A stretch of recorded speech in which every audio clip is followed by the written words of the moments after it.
Graça e paz. Jesus fez 7 milagres no sábado.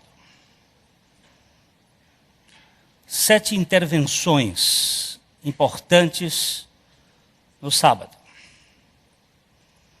O sábado, como nós temos visto aqui durante esses domingos, já é o 10º encontro. O sábado é uma expressão da graça para trabalhar com a ideia do descanso, daquilo que é completo, daquilo que é perfeito aqui na terra. O livro de Apocalipse ele é dividido em 2 números. Até um pouco depois do meio, ele trabalha com o número 7.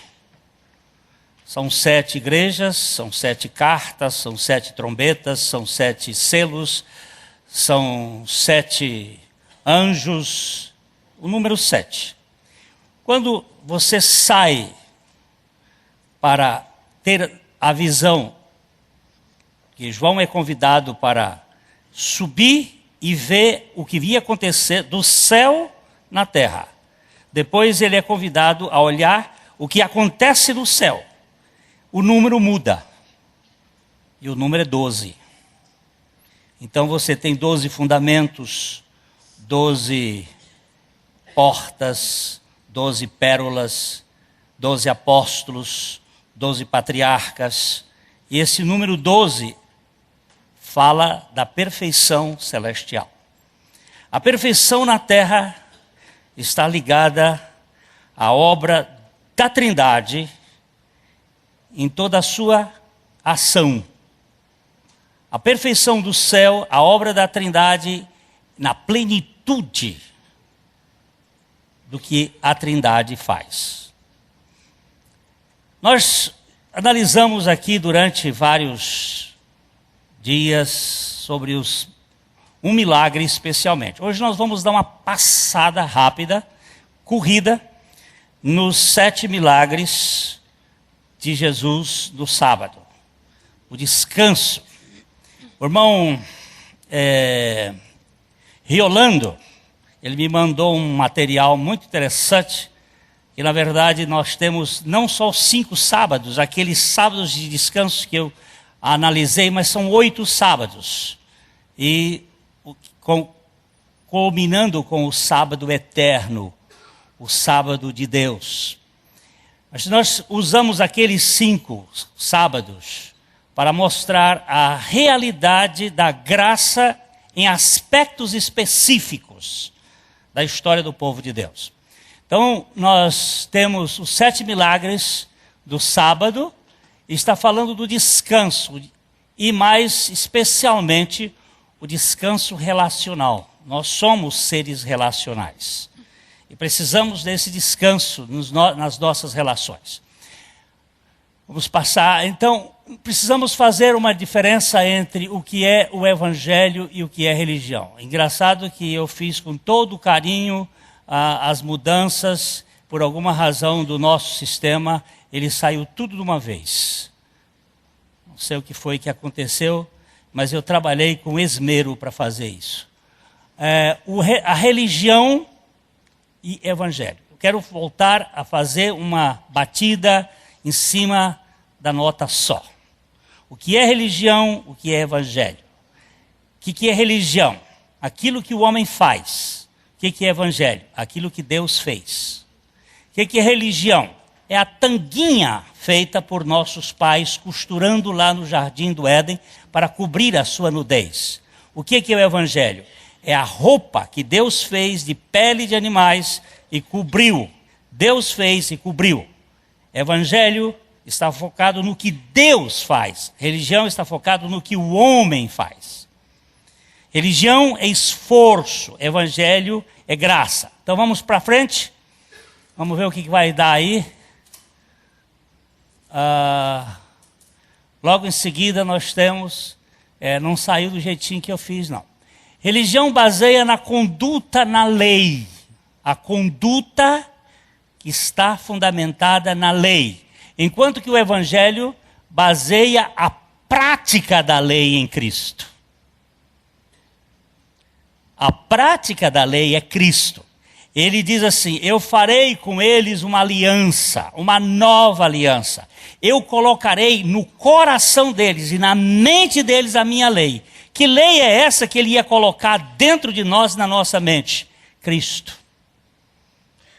A lei de Moisés, ela é externa. A lei de Deus em Cristo é uma lei interna, é a vida de Cristo. Agora já começou a melhorar. Opa! A lei baseia, então, na prática. A religião baseia a conduta na lei. Você vê, e o Evangelho baseia a prática da lei em Cristo. Cristo é que é a prática da lei. Não é em seus passos o que faria Jesus.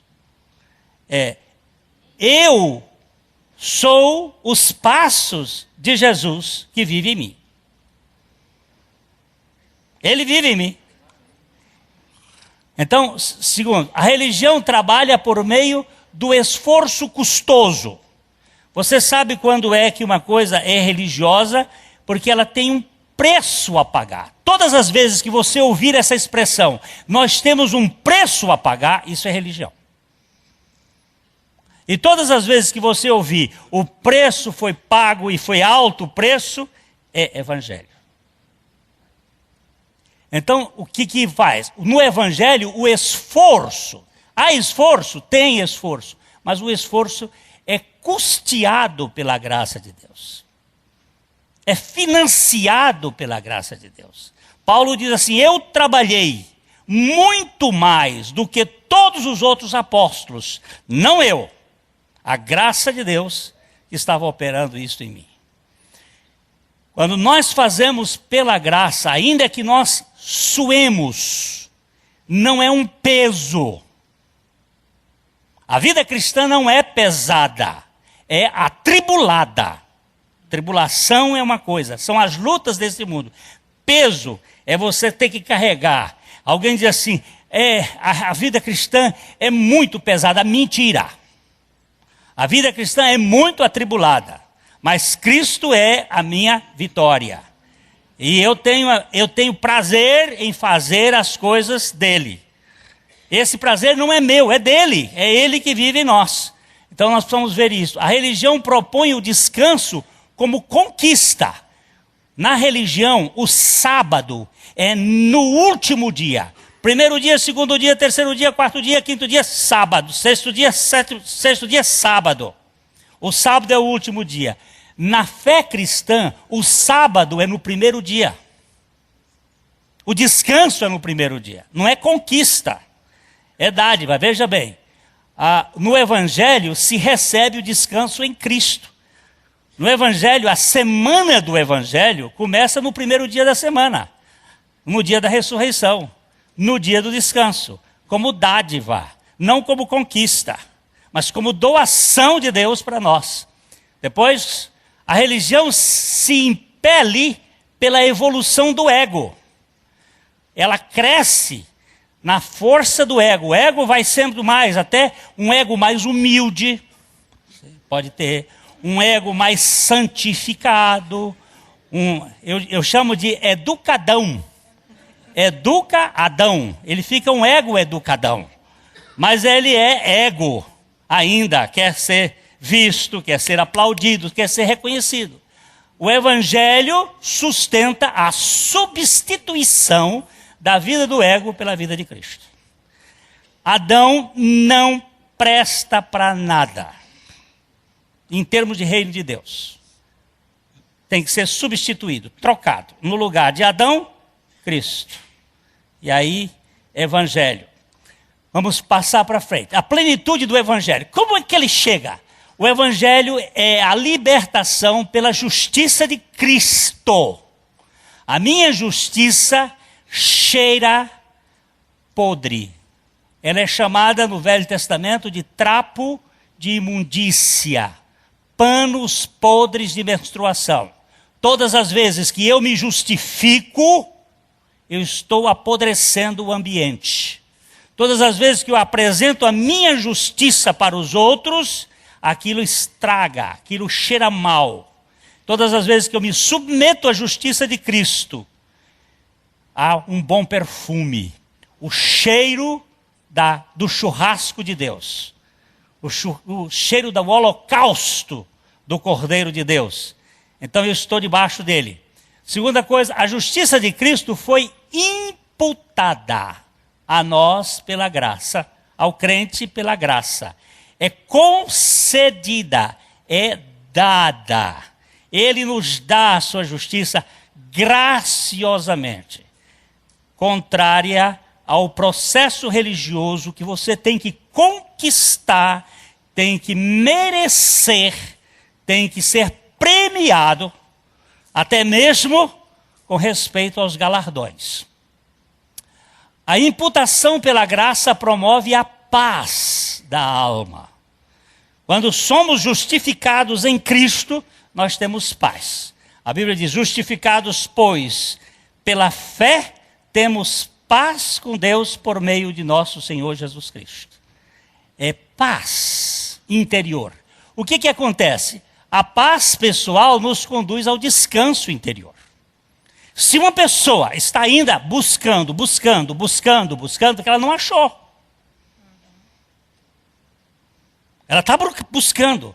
E ela está olhando para dentro de si. Mas a justificação não é olhar para dentro de si, é olhar para Cristo. É para fora, é para a obra objetiva. Nós criamos, a partir do século XIX, a religião subjetivista. A nossa paz é buscada em nós mesmos. Mas a paz com Deus é em Cristo. E ela é objetiva. Ela é concretizada por Cristo. E eu tenho isso de fato concreto. Eu tenho, se alguém quiser levar o meu carro, dizendo assim, olha, eu vou levar o seu carro, eu digo, não, você não pode, eu tenho um documento aqui que esse carro está no meu nome. Eu tenho um trabalho, tenho uma escritura da minha casa, está aqui, ó. Eu tenho uma escritura de Deus. Onde está a sua confiança? É nos seus sentimentos, no que você faz? Não, no que ele fez. E está aqui, eu tenho uma escritura. A minha segurança são as escrituras. Tira as escrituras, eu não tenho mais nada. Tenho mais nenhuma segurança. Toda a segurança do crente está na palavra. Firma os meus passos na tua palavra e não se apodere de mim iniquidade alguma. É aí que está a segurança. Ah, mas eu não sinto. Parabéns para você que não sente e eu também. Mas eu não tive uma emoção. Não é emoção. Eu não consigo entender. Pode deixar que você primeiro crê para depois entender. A ordem é essa, saber, crer e entender. O repouso íntimo agencia o progresso da fé. Você só vai crescer na fé se você tiver descanso.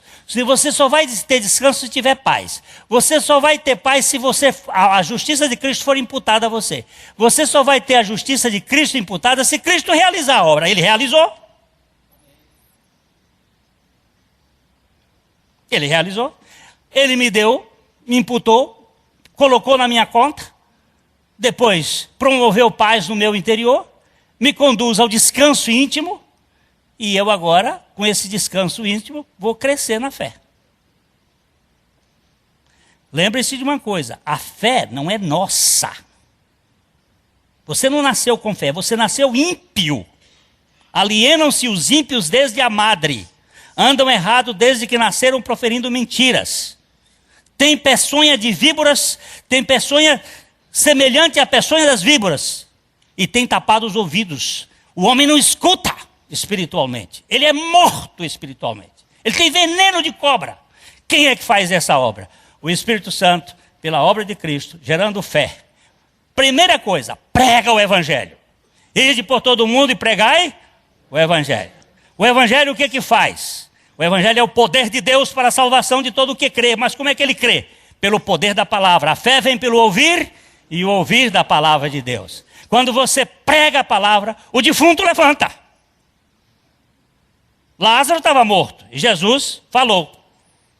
Todos todos os defuntos que Jesus ressuscitou, fez ressuscitação, não ressurreição, porque Jesus é o primeiro que ressuscitou. Os outros tiveram ressuscitações.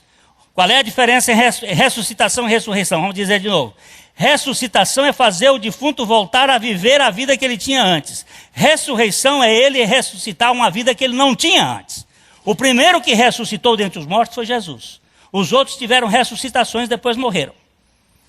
Mas Jesus nunca foi a um velório que o velório continuasse. Quando ele chegava no velório, o velório virava festa.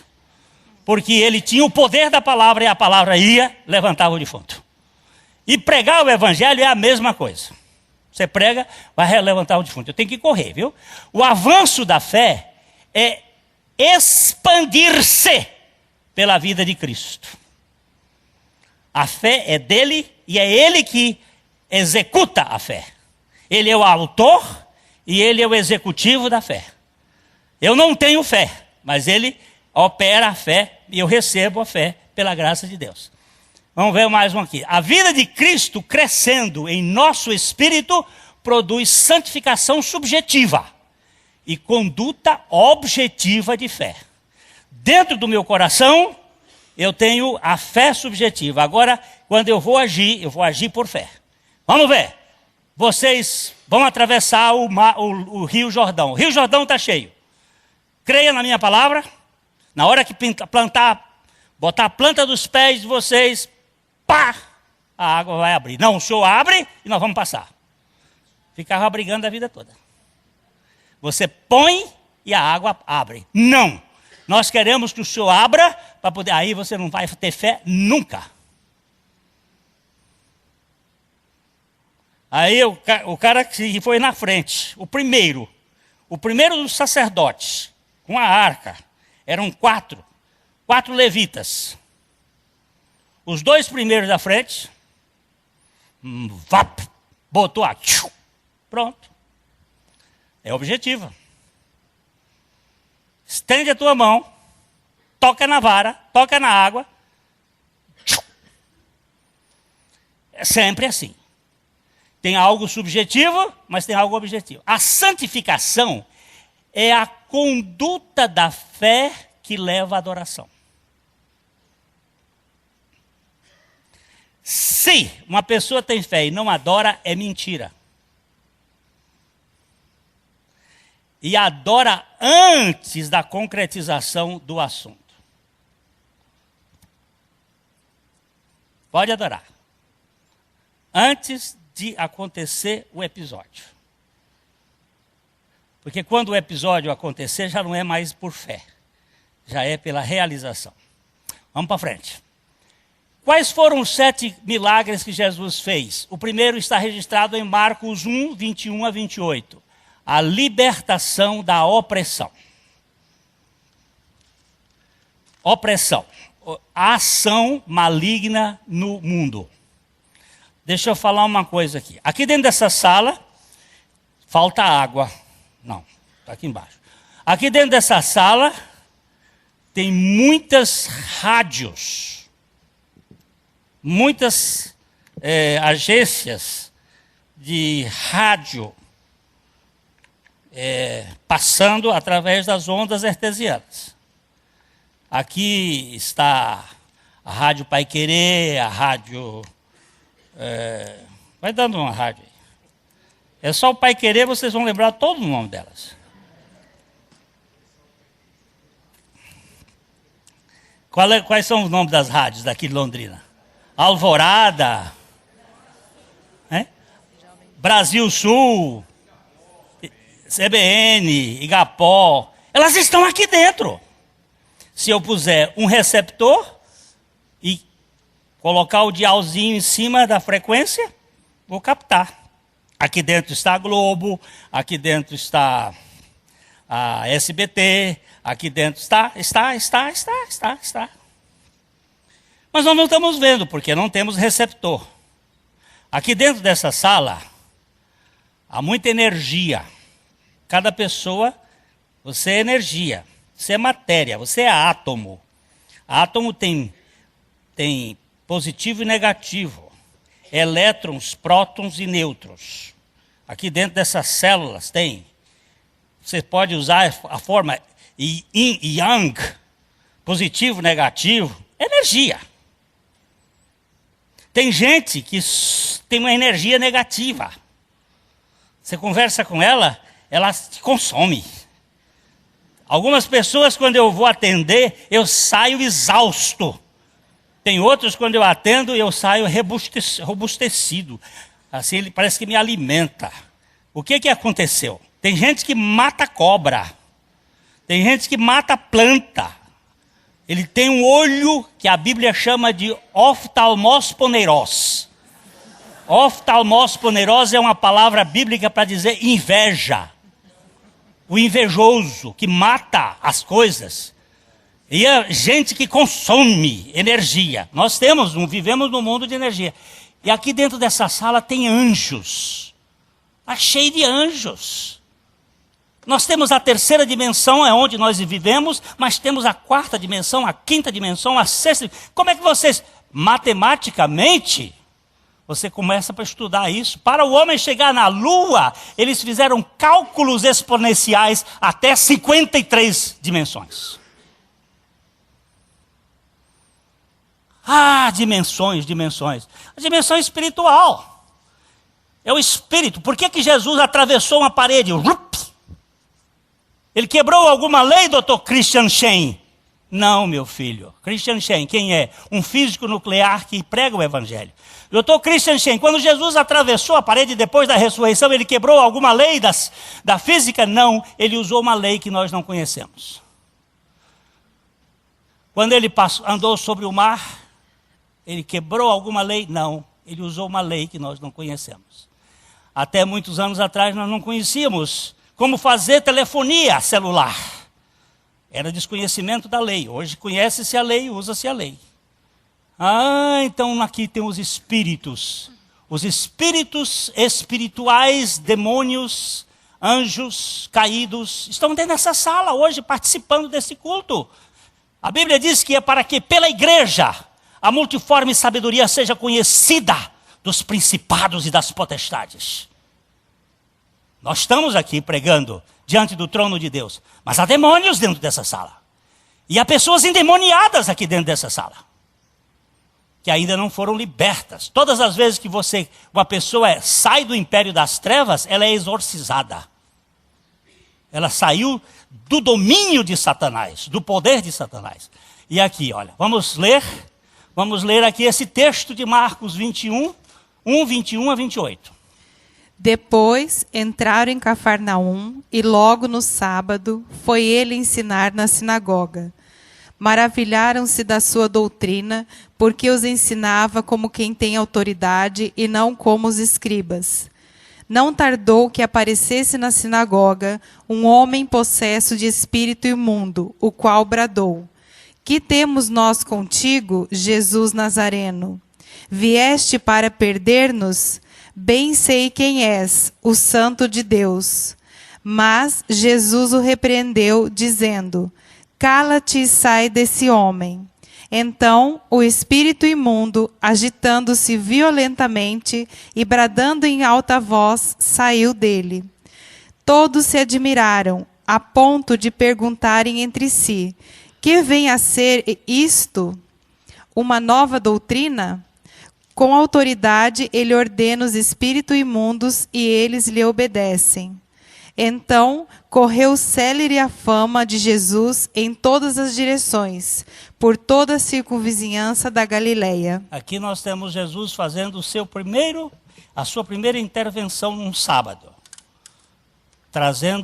retirando a opressão que está sobre as pessoas. A opressão dos espíritos imundos, dos espíritos malignos. Mas existe isso hoje, Glênio, hoje depois da ciência, agora depois da ciência que mais se pode falar sobre esse assunto com muita base científica. É verdade que muita coisa se disse de bobagem no passado. Eu ouvi um médico dizer, depois do Prozac, resolveu-se muitos problemas endemoniados. E é verdade mesmo. Porque se dava conta de que todas as pessoas que tinham determinados problemas que elas babavam, tinha quedas, era questão de demônio. Não é. A coisa principal do demônio não é espumar no chão e babar. A coisa principal do demônio é a sutileza dele vir como anjo de luz. E são os crentes mais bonitinhos que são mais perigosos. Esses são os endemoniados mais perigosos, que vêm vestidos de anjo de luz. Mas que dentro do coração deles existe toda aquela gama de coisas de matar, roubar e destruir. Esses são os perigosos. Não é o que rola no chão, não. Esse que rola é fácil. Detecta-se com facilidade. Mas é o bonitinho, com cara de anjo, mas coração de demônio. Esse é difícil de diagnosticar. E só Jesus. Paulo enfrentou uma moça que fazia adivinhação e fazia propaganda dele. Estes são os servos do Deus Altíssimo e vos anunciam o caminho da salvação. Estes são os servos do Deus Altíssimo e vos anunciam o caminho da salvação. Todo dia lá em Filipos ele passava e ela fazia uma propaganda gratuita. De repente Paulo disse, esse negócio não está certo. Sai dela, espírito maligno.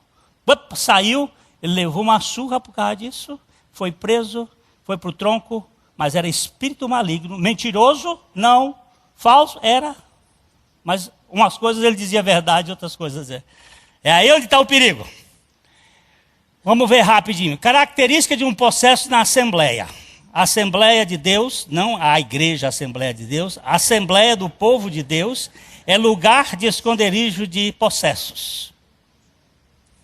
Pode ter pastor possesso, pode ter diácono possesso, pode ter presidente de igreja possesso, pode ter possesso de um espírito maligno, possesso de uma ideia fixa, possesso de ressentimento, possesso de raiva, possesso de vingança. Tudo isso é obra do diabo. Tudo isso é obra do diabo. Então lá, ele aparece para perturbar o descanso espiritual. Todo fofoqueiro é um mensageiro do pai dele. Lembre-se disso. Por quê? O Filho de Deus, ele é mensageiro do Evangelho, da boa notícia, e não daquilo que vai trazer maldição sobre a vida. Segundo, ele surge por causa do ensino verdadeiro de Jesus. Onde está o ensino verdadeiro de Jesus, vai aparecer o possesso de espírito maligno. Ele vai sentar, vai ser batizado, vai ser membro da igreja, vai entrar, vai se infiltrar, vai fazer a coisa. Aí ele vai devagarzinho. Se vocês quiserem ver uma coisa bem interessante, leia Os Filhos do Fogo, de Daniel Mastral, o filho do Temer. Por temeridade, não se diz até disso aqui, mas ele conta bem como funciona esse negócio das igrejas. Filhos do Fogo, são 2 livrinhos pesadinhos, mas eu acho que nem deviam ler, mas se quiserem ler, leiam. Agora já botei a propaganda, e aí o nego vai querer ler porque ele quer saber. Eu prefiro conhecer a nota verdadeira. A falsa. Eu conhecendo a verdadeira, eu descubro a falsa rapidinho. Ele sabe quem é Jesus e o reconhece como Deus. Mas ali prega o nome de Jesus, prega. Ele disse assim, em meu nome expulsarão demônios, falarão novas línguas, farão coisas, profetizarão, mas eu vou dizer para eles o seguinte, eu nunca vos conheci. Apartai-vos de mim, vós que praticais a iniquidade. Não confunda.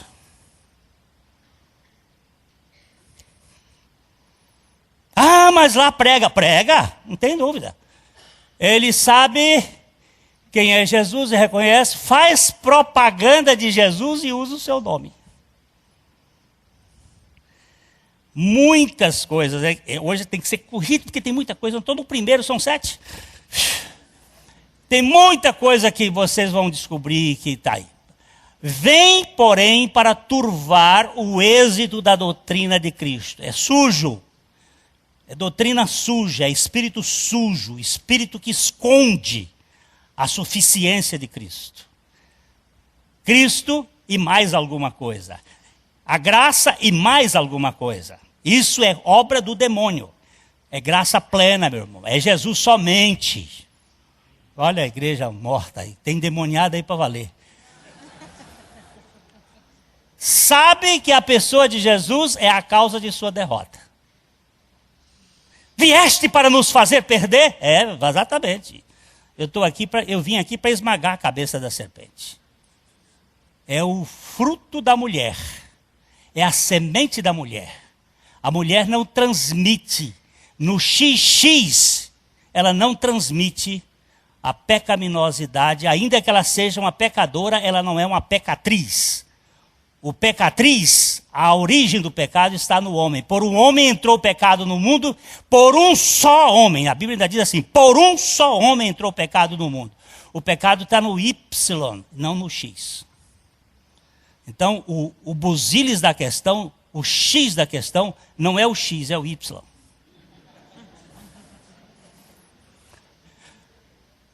Ele brada contra Jesus de modo a demover alguns. O que ele vai usar é algumas artimanhas para que você saia da suficiência de Cristo. Aí você vai correr para outros sistemas que vão lhe dar um apoio de muleta, que é o chamado princípio do humanismo.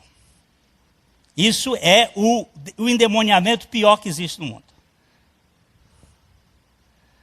Porque Cristo é tudo. E Ele é Cristo em tudo e em todos. Para descanso. Aí corre para cá, corre para lá. Eu tenho que subir um monte para quê, criatura? Eu tenho que fazer. O jejum na vida cristã é decorrência da oração. E não para você conquistar alguma coisa. Porque você está na comunhão com Deus, você ora. É porque você ora, você acaba jejuando. Outro dia um irmão chegou, pastor, nós temos que jejuar para conquistar. Eu disse, você vai com seu pai para lá. Isso é brincadeira. Isso é brincadeira que estão fazendo. Nem Margarete Tati aguentou um negócio desse. Vamos para frente. Característica de uma pessoa possessa na Assembleia. Então é isso aqui. Com um espírito sujo, procura sujar a imagem de Jesus. Jesus não é tudo. Procura de minimizar os efeitos da cruz. Não! O novo nascimento, sim, mas não é tudo. É tudo! Porque você só cresce se nascer de novo. Como é que você vai me dizer um negócio desse? Aí eu fico. Aí, porque Jesus disse, vamos lá rapidinho. Passos para o descanso dessa influência maligna. Como é que faz? A autoridade de Jesus. É a autoridade dele, é o poder dele. Toda a exousia me foi dado no céu e na terra. É a autoridade de Jesus. Não faço pacto com nenhum sistema. Chegaram, me convidaram para ser rotariano, para ser leonista, para ser maçom, para ser isso. Eu digo, não tenho tempo para essas coisas. Por quê? Porque eu só tenho uma missão nesse mundo. Qual é a sua missão? Cristo e a sua igreja.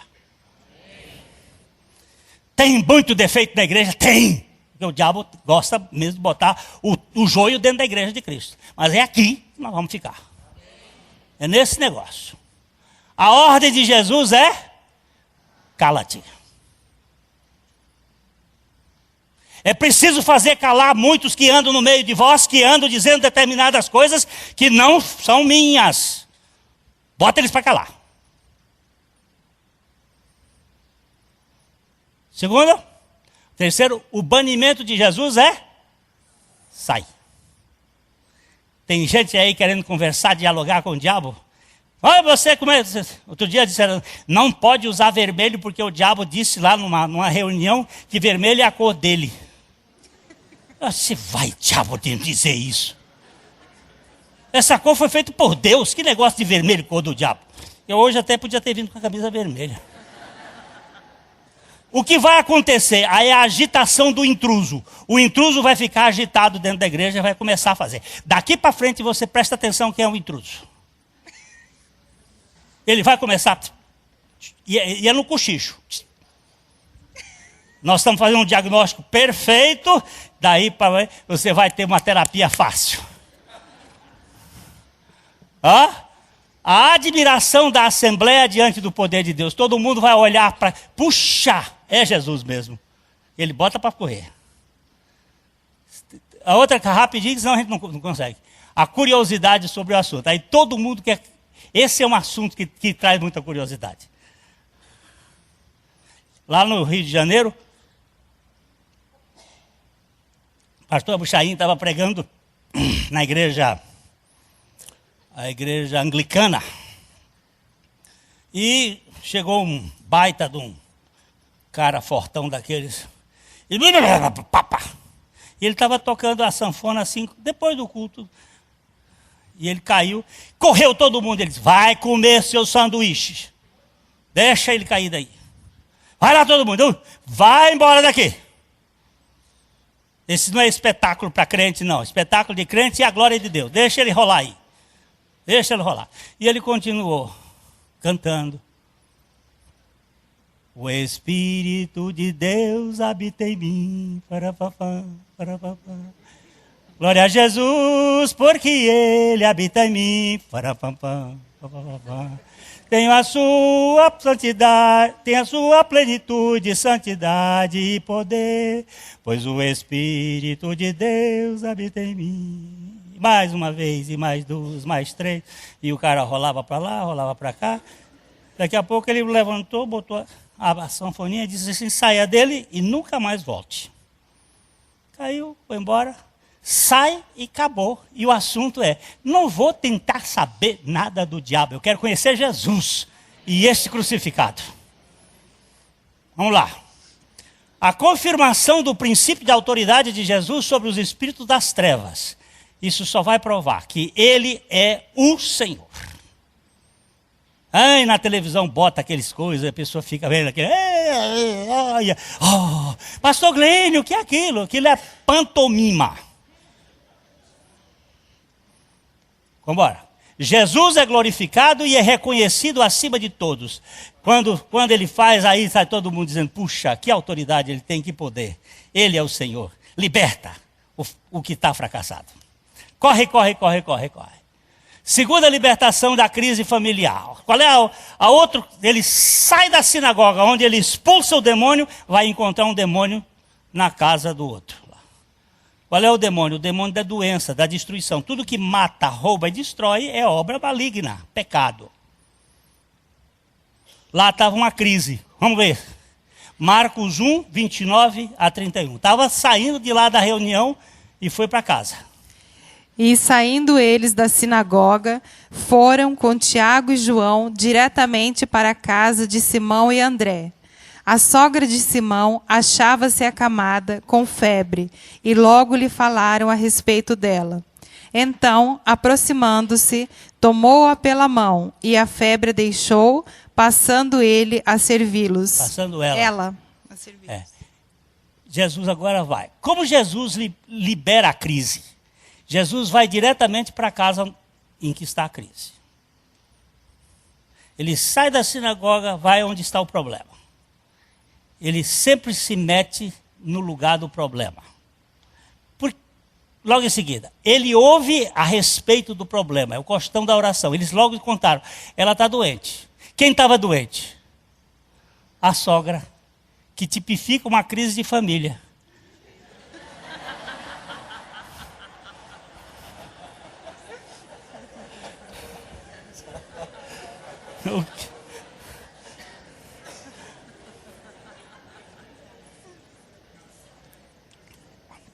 Ainda bem que era a sogra de Pedro, de Simão, e não a sogra da mulher de Simão. A sogra da mulher de Simão é pior do que a sogra de Simão. A sogra do pai, a mãe do sujeito, do homem, é pior do que a mãe da mulher. Jesus já mostrou isso, pode prestar atenção.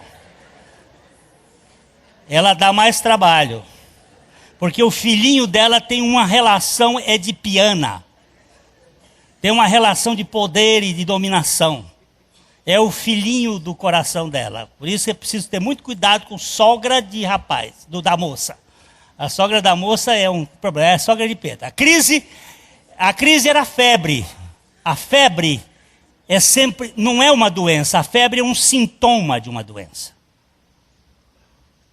A Bíblia está mostrando que há sintomas, e aqui nós temos que olhar todas as figuras e relações que estão por trás do texto. O que está no sintoma das relações na família. Às vezes há febre na família. Há inflamações da família. A família está doente. Os relacionamentos estão doentes. Por isso que a Bíblia ainda diz assim, e nós vamos tratar agora sobre família nesse mês de abril, questão da família. Às vezes, quando deixará o pai e a mãe, se unirá à sua mulher e ambos serão uma só casa. Essa fusão numa casa só, para curar as relações que estão por trás da família, que fica interferindo na vida dos filhos, adoecendo a vida dos filhos. É tremendo como as famílias adoecem o casamento novo. Jesus se aproxima da pessoa doente. Ele sempre vai procurar logo e estar junto. Depois, toma pela mão. É a primeira questão que Jesus, no demônio ele não toca, mas nos doentes ele toca. No demônio ele diz, sai, cala-te e sai. Ele não toca, mas no doente ele vai lá e toca. Toma-o. A coisa principal é o toque. Toma-a pela mão. E o sintoma. Aquela que era antes o problema, agora passa a ser a solução, passando a servi-lo. Olha como é interessante. Ela antes estava impossibilitada, porque estava febril, estava doente. Ela agora passa a servi-lo. Se você não serve, é porque ainda você está doente. Se você quer ser servido, é porque você está doente. Você está doente de ego. Aquele que foi curado vai servir. E vai ter prazer em servir. Vai querer servir lá no União da Vitória. Vai querer servir lá no Projeto Nascer de Novo. Mas eu já estou velho. É velho mesmo que pode servir. E não acabou. Enquanto tiver fôlego na venta, tem possibilidade de poder servir. Eu vi eu até falei, o Júlio conhece essa região, Levanto, lá na Itália, na Cinque Terras, né? Aquele local bonito lá, onde tem uns velhinhos que hoje estão fazendo um trabalho, eles dão o horário, tem 5 horas, eles não têm mais 5 horas por semana para fazer alguma coisa. Não é dinheiro que eles dão, chama-se Banco do Tempo. Dão horas por semana para servir. Para levar o cachorro do vizinho, o vizinho viajou, o cachorro precisa sair. Eles vão lá, o outro vai costurar a barra da calça do coisa, o outro vai consertar o carro, o eletrodoméstico, porque ele sabe fazer isso, e vão fazendo. Na igreja precisa aparecer um levanto deste. Um levanto.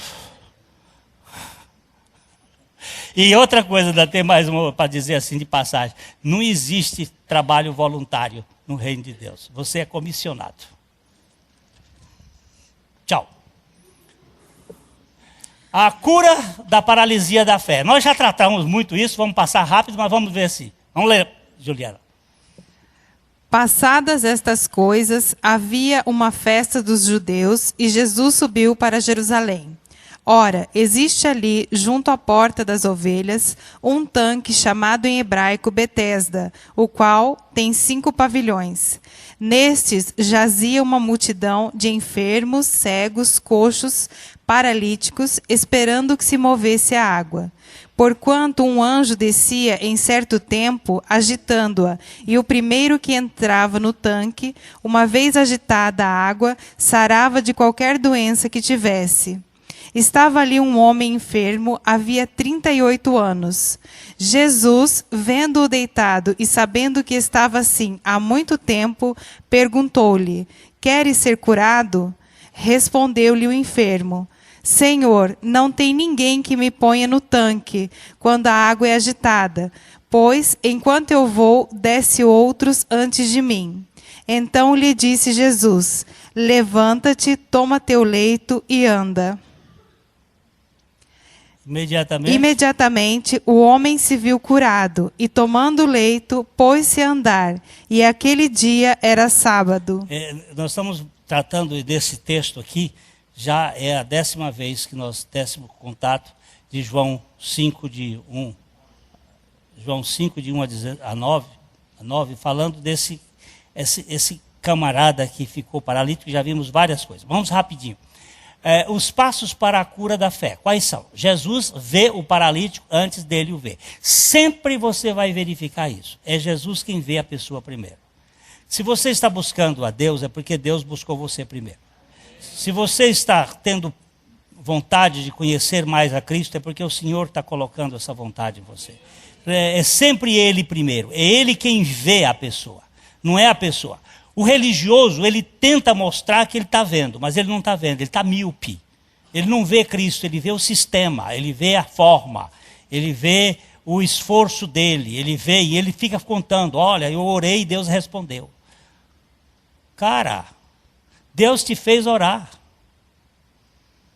A oração que você fez a Deus é uma resposta da ação de Deus no seu coração.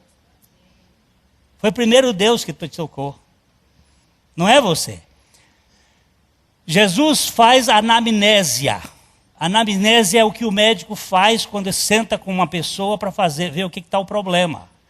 E Jesus procura verificar: querem ser curado? Porque às vezes as pessoas não querem.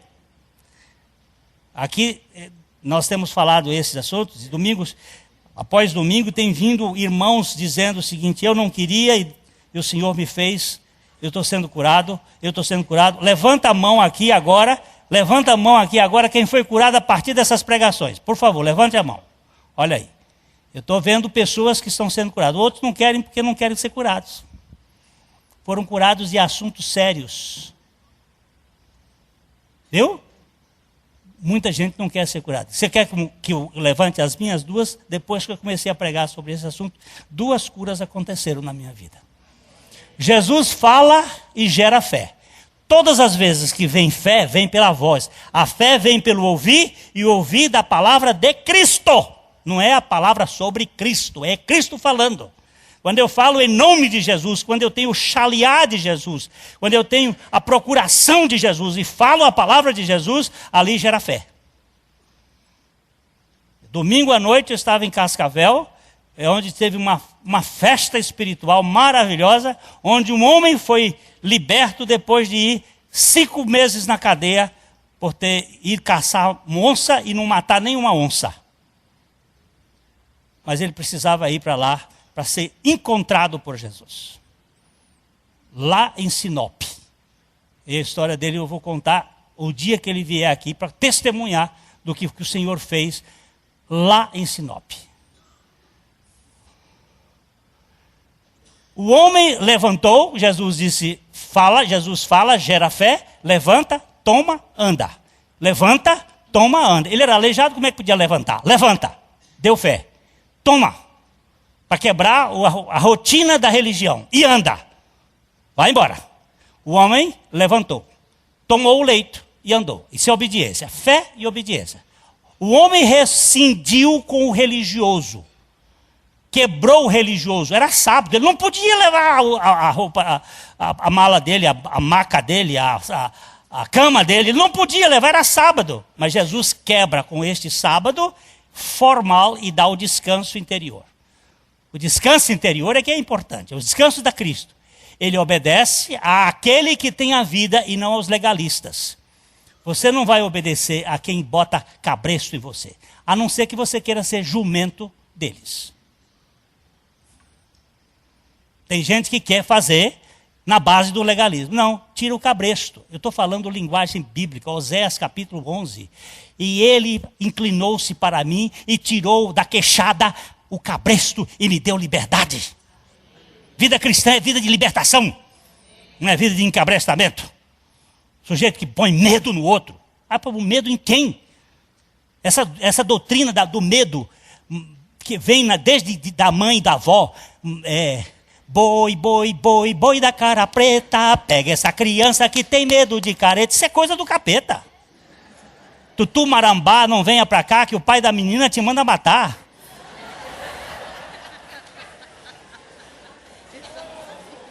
A cuca vai chegar. Ó, a testemunha de Jesus, olha aqui, a cura, ela obedece àquele e se torna testemunha de Jesus para os incrédulos. Foi aquele que me disse, levanta. E eu estou contando para vocês que ele é o meu libertador. E finalmente aqui nós temos, ele vai ao templo para adorar. Voltamos ao conceito de adoração. A libertação nos traz o princípio da adoração. Se não somos adoradores, é porque somos prisioneiros. Aquele cara que está ali, chamado Silas, me deu uma lição outro dia maravilhosa, ali debaixo da árvore.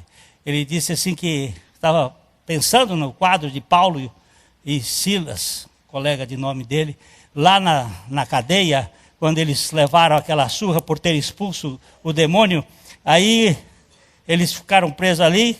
Diz que o Paulo e Silas disse assim, vocês acabaram a obra de fazer em mim? Acabaram o trabalho que vocês tinham que fazer?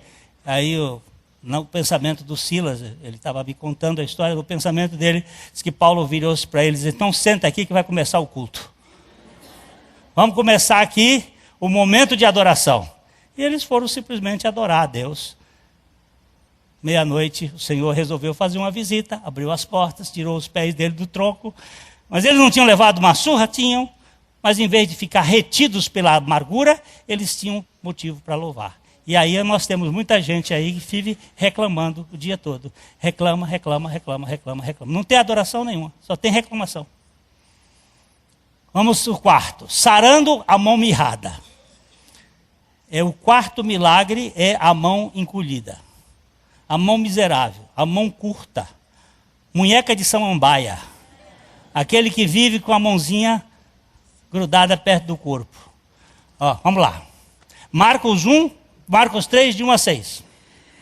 De novo, entrou Jesus na sinagoga e estava ali um homem que tinha ressequida uma das mãos.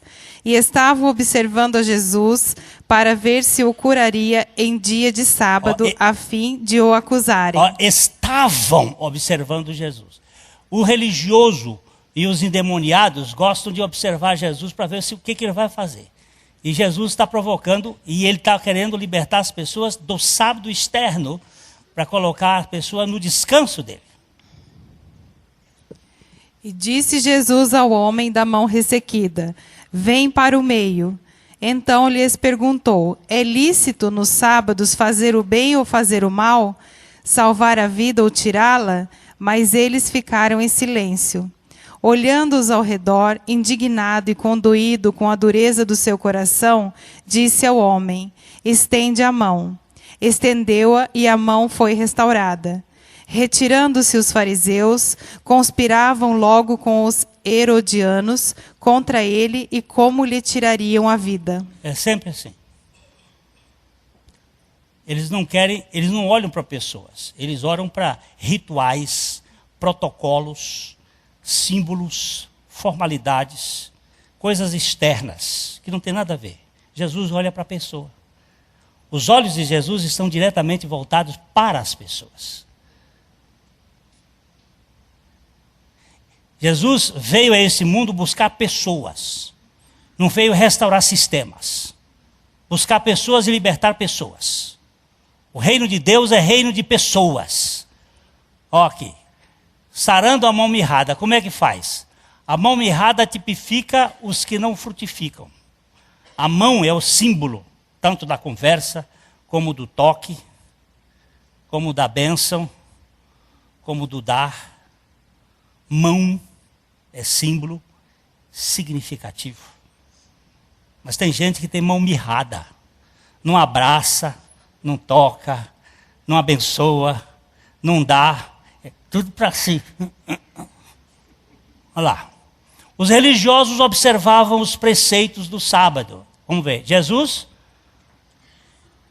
Seguindo, Jesus olhava para a pessoa com a mão mirrada.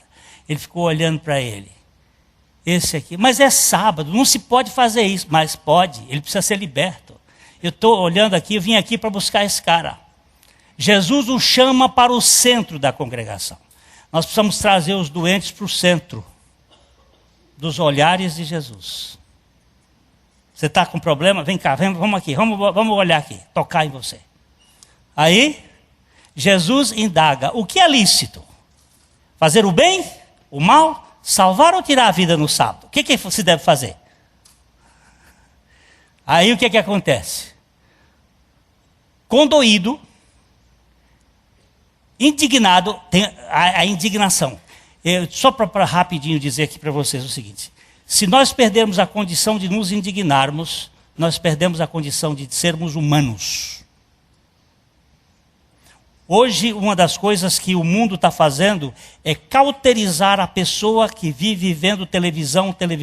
Ele acabou a condição de se espantar com os desastres, com o horroroso e de se indignar. Nós perdemos isso, estamos sendo cozidos vivos.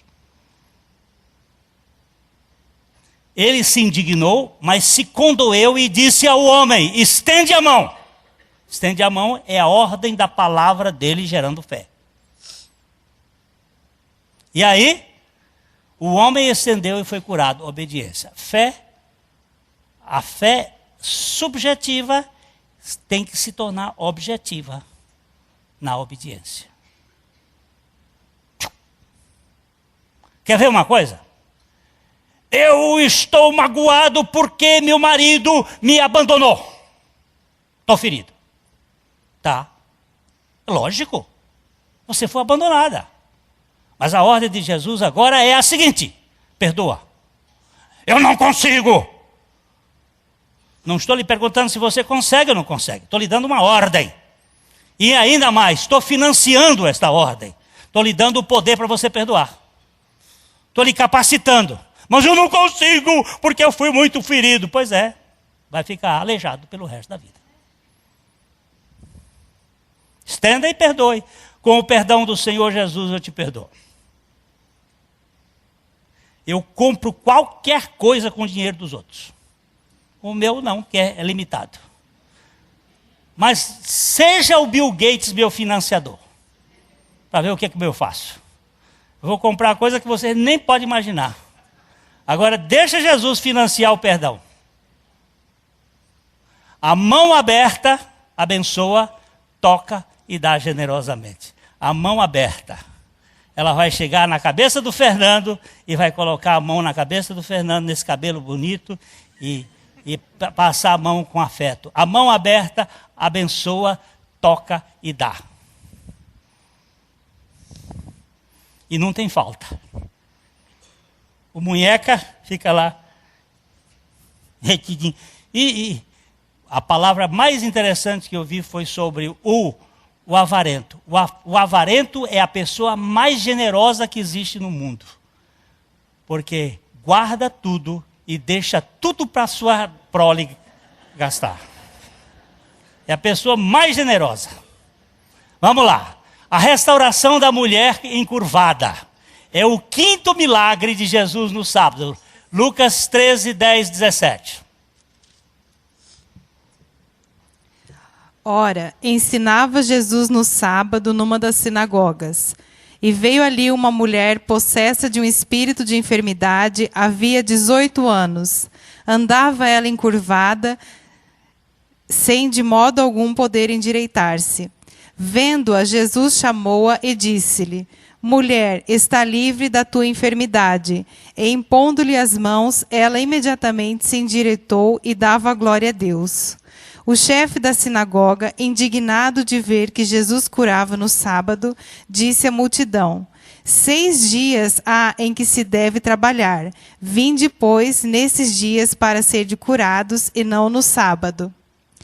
Disse-lhe, porém, o Senhor: hipócritas, cada um de vós não desprende da manjedoura no sábado o seu boi ou o seu jumento para levá-lo a beber? Por que motivo não se devia livrar deste cativeiro, em dia de sábado, esta filha de Abraão, a quem Satanás trazia presa há 18 anos? Tendo ele dito estas palavras, todos os seus adversários se envergonharam. Entretanto, o povo se alegrava por todos os gloriosos feitos que Jesus realizara. Esse é o quinto milagre de Jesus. Aí é um espírito de enfermidade. Os espíritos de enfermidade estão muito ligados a pensamentos que a pessoa alimenta sobre si. Vamos lá.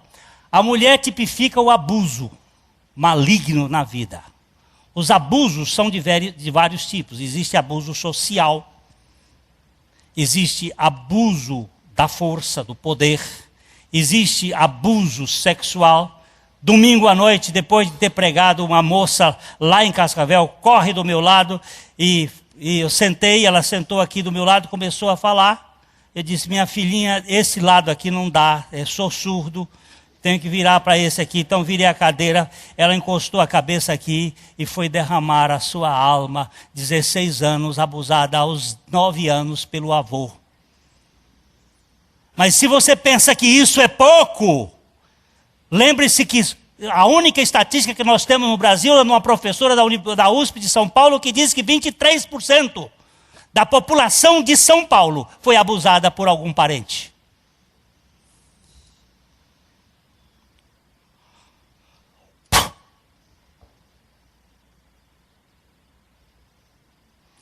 Abuso sexual, abuso de poder, abuso. Ela estava encurvadinha.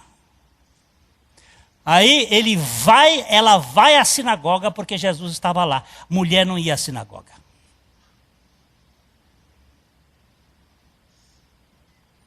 Mas Jesus estava lá. Onde Jesus vai, ele abre a porta para a mulher. Foi o único que abriu para a mulher. Um dia nós vamos mexer nesse assunto da mulher aqui. Eu estou escrevendo um livro só sobre esse assunto. Vai dar um xereu para lá. Os homens vão ficar zangados comigo, mas ó, tá, é uma benção. Mulher dá trabalho, mas é abençoada. Ela tem um útero que lança sangue todo mês. Não é à toa. Para a purificação do seu lugar de semente. Isso é um sacrifício. Está lá no livro de Gênesis.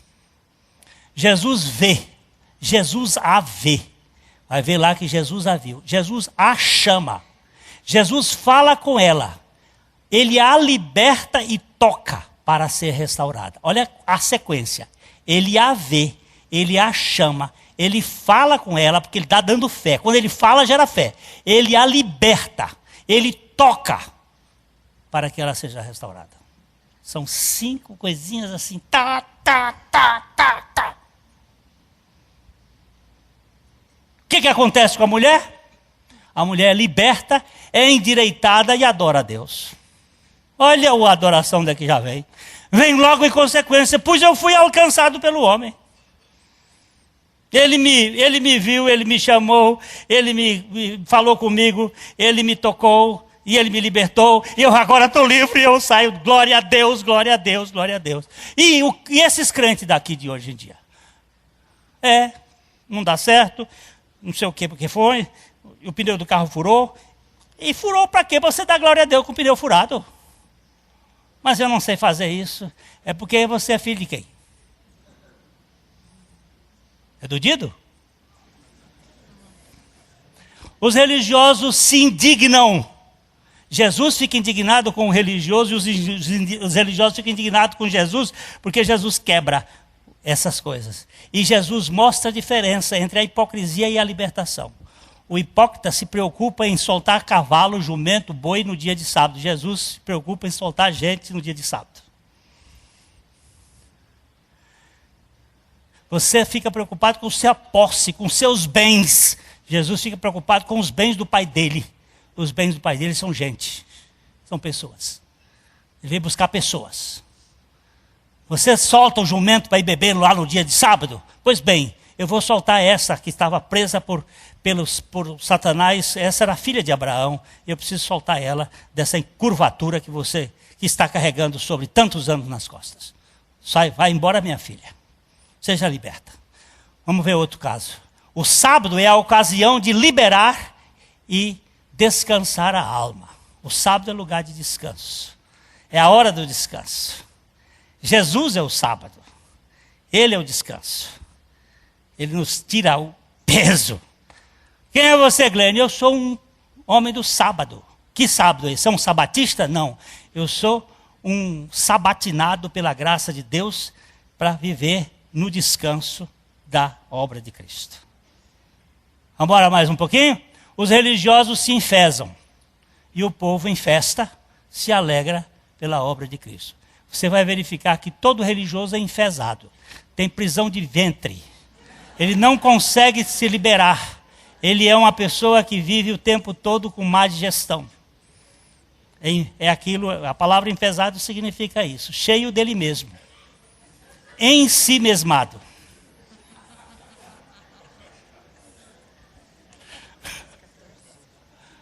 Ai, ai, ai.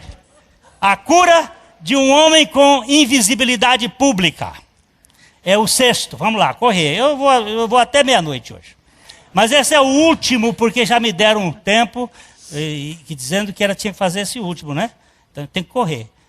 Me deram, disse que fazer um, como é que chama? MP3 de 10. Então eu tenho que correr, não quero ficar com culpa eterna, não. Lucas 14, de 1 a 6. Vamos lá. Aconteceu que, ao entrar ele num sábado na casa de um dos principais fariseus para comer pão, eis que o estavam observando. Ora, para aí, só um tiquinho. Jesus ia também na casa de fariseu. Eles odiavam Jesus, mas Jesus não odiava eles. Eles não gostavam de Jesus, mas Jesus ia. E ele convidou Jesus para comer pão na casa dele, e ele foi. E eles estavam observando Jesus, porque os fariseus sempre ficam observando. Perguntaram a um crente do interior o que é fariseu e saduceu. Ele diz: fariseu é aqueles que farejavam Jesus, e os saduceus é os que saduziam. Então, tem os fariseus que ficam farejando Jesus o tempo todo. Vamos lá. Ora, diante dele se achava um homem hidrópico. Essa é uma doença. Hidrópico seria uma retenção de líquido em que a pessoa ficava muito gorda. Uma espécie de... Uma mulher que eu vi na televisão outro dia, que ela ficava com esse tipo. E ele fugia do público. Volta. Não, agora vai para frente. Não é aí que eu quero agora, não. Me volta o texto, gente. Então, Jesus, dirigindo-se aos intérpretes da lei e aos fariseus, perguntou-lhes: é ou não é lícito curar no sábado? Eles, porém, nada disseram. E tomando-o, curou e o despediu. A seguir lhes perguntou: qual de vós, se o filho ou o boi cair num poço, não o tirará logo, mesmo em dia de sábado? A isto nada puderam responder. Presta atenção que Jesus compara o filho a um boi. O filho ou o boi? Qual é que você dá mais valor, o filho ou o boi? E você não dá valor porque esse homem está doente, e tomando-o, segurando-o, pegando, curou e despediu. Porque agora você pode ir lá, mostrar para os outros que você foi curado, você está livre. Você agora não precisa viver agora esse balão de água. Você pode ir embora, você pode ir para a rua livre. Você tem agora visibilidade. Vamos correr. Os passos dessa cura. Jesus vai à casa do legalista preconceituoso. Jesus não tem preconceito com ninguém. Os outros têm com ele, mas ele vai. Me perguntaram uma vez assim: Glênio, você vai na maçonaria fazer uma palavra? Eu vou. Por causa dessa ida, nós temos 2 maçons aqui. Que Deus tirou de lá. Por que você é contra a maçonaria? Eu não. Eu nem conheço muito maçonaria. Mas eu sei que não deve ser coisa muito boa, que é escondido. Tudo que é muito escondido tem que ter alguma coisa. E hoje, outra coisa, ele tem uma casa, chama a casa do pai dele. Você vai pregar num terreiro de macumba? Vou. No terreiro de macumba nós trouxemos a Carla, que já foi para o céu. Lá dentro do terreiro. Fui lá buscar, inclusive, todo o congá dela. Botei no meu carro, ainda levei para quebrar tudo. Lá dentro do terreiro. Você vai? Vou. Eu só não vou dentro do inferno, que lá não tem mais jeito. Mas da boca do inferno para fora, as portas do inferno não prevalecerão contra a igreja de Deus. Jesus era observado pela sua não religiosidade. Jesus não é religioso. Jesus é gracioso. Jesus faz. Não está esperando que alguém faça para ele, não. Jesus observa o hidrópico e os hipócritas. Ele sempre olha, ele tem um olho com o hipócrita e ele desce a ripa hipócrita, mas salva a hipócrita também. Para hipócrita também tem salvação, porque eu já fui hipócrita há muitos anos. Jesus procura a licitude do sábado. O que é lícito fazer no sábado? O que é lícito fazer no sábado? Jesus ouve o silêncio e a omissão da religião. Não quero tocar nas pessoas. Ele está escutando isso. A nossa omissão e o nosso silêncio. Corre, Jesus o toma, o cura e o despede. Vai embora. Você agora é testemunha. Você agora vai ser um instrumento para contar para os outros. Jesus compara os efeitos do legalismo com os efeitos da bondade. A bondade de Deus é que faz as coisas acontecerem. Vamos embora, libertar você. Bora. Esse aqui estava preso, foi livre. Foi livre. A 7ª cura de uma pessoa sem visão. Vamos lá, esse texto é longo, João 9, de 1 a 16. Caminhando Jesus, viu um homem cego de nascença. E os seus discípulos perguntaram: Mestre, quem pecou, este ou seus pais, para que nascesse cego? Respondeu Jesus: Nem ele pecou, nem seus pais, mas foi para que se manifestassem nele as obras de Deus. É necessário que façamos as obras daquele que me enviou, enquanto é dia. A noite vem, quando ninguém pode trabalhar. Enquanto estou no mundo, sou a luz do mundo. Dito isto, cuspiu na terra e, tendo feito lodo com a saliva, aplicou aos olhos do cego, dizendo-lhe: Vai, lava-te no tanque de Siloé, que quer dizer enviado. Ele foi, lavou-se e voltou vendo. Então os vizinhos e os que dantes o conheciam de vista, como mendigo, perguntavam: Não é este o que estava sentado pedindo esmolas? Uns diziam: É ele. Outros: Não, mas se parece com ele. Ele mesmo, porém, dizia: Sou eu. Perguntaram-lhe, pois: Como te foram abertos os olhos? Respondeu ele: O homem chamado Jesus fez lodo, untou-me os olhos e disse-me: Vai ao tanque de Siloé e lava-te. Então fui, lavei-me e estou vendo. Disseram-lhe, pois: Onde está ele? Respondeu: Não sei. Levaram, pois, aos fariseus o que dantes fora cego. E era sábado, o dia em que Jesus fez o lodo e lhe abriu os olhos. Então os fariseus, por sua vez, lhe perguntaram como chegar a ver, ao que lhes respondeu: Aplicou lodo aos meus olhos, lavei-me e estou vendo. Por isso, alguns dos fariseus diziam: Esse homem não é de Deus, porque não guarda o sábado. Diziam outros: Como pode um homem pecador fazer tamanhos sinais? E houve dissensão entre eles. Esse texto é um dos textos principais da evidência de Jesus como o Messias, porque nunca tinha sido curado um cego de nascença.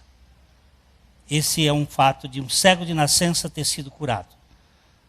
Muitas cegueiras são psicológicas, muitas cegueiras foram traumatismos, mas esse aqui tratava-se de uma cegueira de nascença. E Jesus vai ver o homem, e cura o homem, e era sábado, e a gente tem que correr porque o tempo... Jesus é quem sempre vê o cego, é quem sempre vê o problema. Sempre é Jesus que vê. Segundo, Jesus o curou com saliva divina e pó, a origem humana. São as duas naturezas que estão se evidenciando ali. Cristo, Jesus. Cristo, a natureza divina. Jesus, a natureza humana. É a relação da sua saliva. Jesus não tinha bactéria mortífera no seu corpo. Por que você diz isto?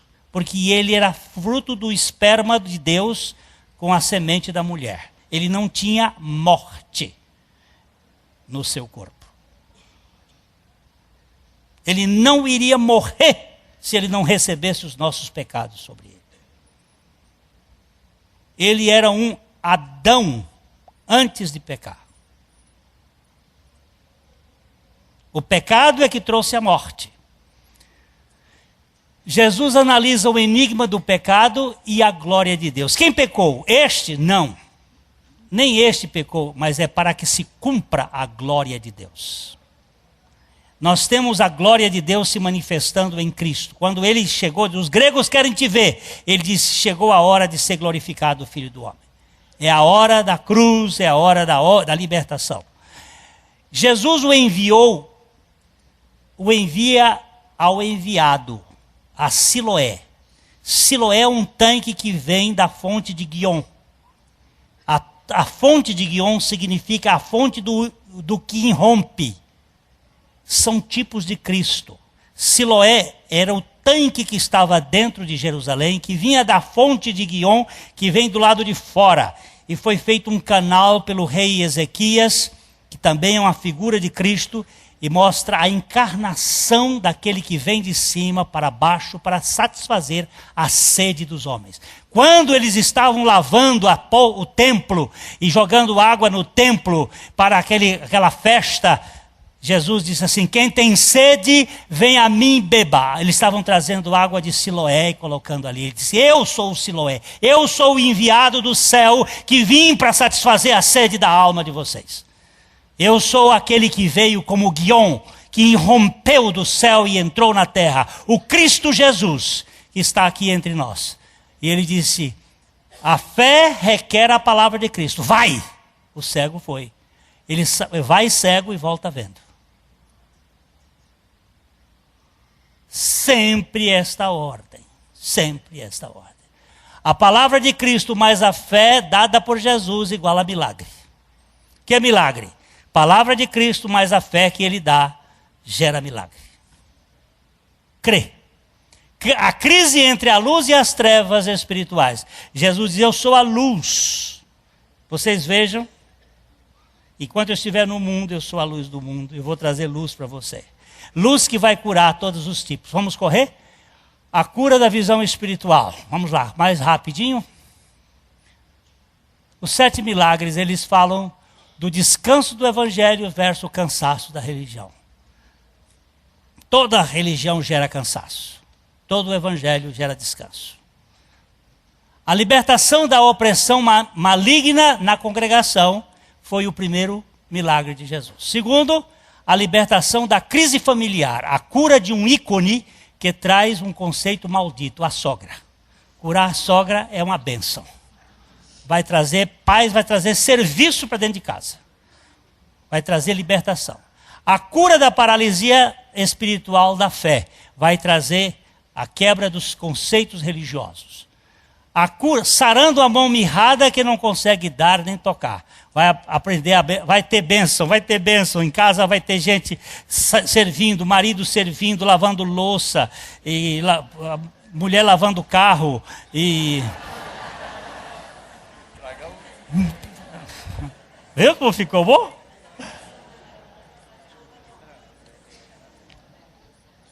As duas coisas são mútuas, um servindo o outro e etc.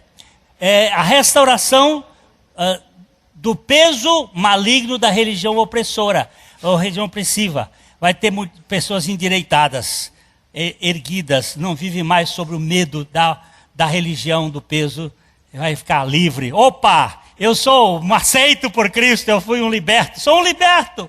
Quem é você? A restituição da visibilidade do invisível social. Ele estava lá escondido, era um pobre coitado, era um obeso, era um velho, era uma criança. Jesus me aceitou, eu agora posso sair da toca e andar no meio das pessoas, porque fui liberto pela graça de Deus. E finalmente, dando visão ao cego de nascença e ao mesmo tempo visibilidade ao indigente.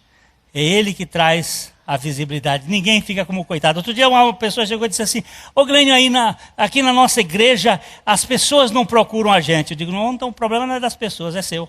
Você não procura as pessoas. Preste bem atenção. Não são as pessoas que devem nos procurar. Somos nós que devemos procurar as pessoas. Meu amigo que me deu essa lição chamava Larry Coy. Chama-se. Ele disse: a filha dele foi para uma escola e depois eles mudaram de uma cidade. Depois de 4, 5 meses ela chegou para o pai e disse: pai, eu não tenho nenhuma amiga na escola. Ele disse: não, você não é amiga de ninguém na escola. O problema não são as pessoas, o problema é você. Vamos fazer um projeto. Daqui, cada semana você faz um amigo. Você sai do seu lugar e vai atrás de alguém. Depois de 2 meses ele perguntou: como é que estão as coisas? Ele: já tenho 5 amigas na escola. Muito bem, são suas amigas. Nós vamos parar com essa ideia de que os outros têm que vir a nós. Vai ao vosso reino. Vai você. Sai do seu lugar de conforto, da sua timidez. Eu sou muito tímido. E começa a tocar as outras pessoas. Sai daí da sua posição e vai fazer amizades. Chama pessoas para ir almoçar na sua casa. Chama o fariseu para ir comer com você. Ou o publicano. Ou a prostituta. Vamos lá, correr, que já estamos acabando.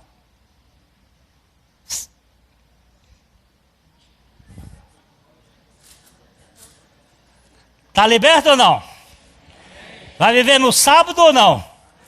O sábado é lugar de descanso. É lugar para você tocar em pessoas. Para você buscar pessoas. As pessoas que Deus ama. Ele tem um bocado de gente que ele ama. Nessa cidade de Londrina. Nesse estado do Paraná. Nesse Brasil velho. E ao invés da gente ficar criticando, vamos tocar nessas pessoas. A mensagem que você acabou de assistir faz parte do Ministério de Comunicação Palavra da Cruz. Temos um grande acervo de estudos bíblicos em áudio e vídeo. Distribuímos também, gratuitamente, o jornal mensal Palavra da Cruz. Entre em contato conosco pelo fone fax 0 operadora 43 3322 3037 ou pelo e-mail com@palavradacruz.com.br. Visite-nos também pelo site www.palavradacruz.com.br. Graça e paz.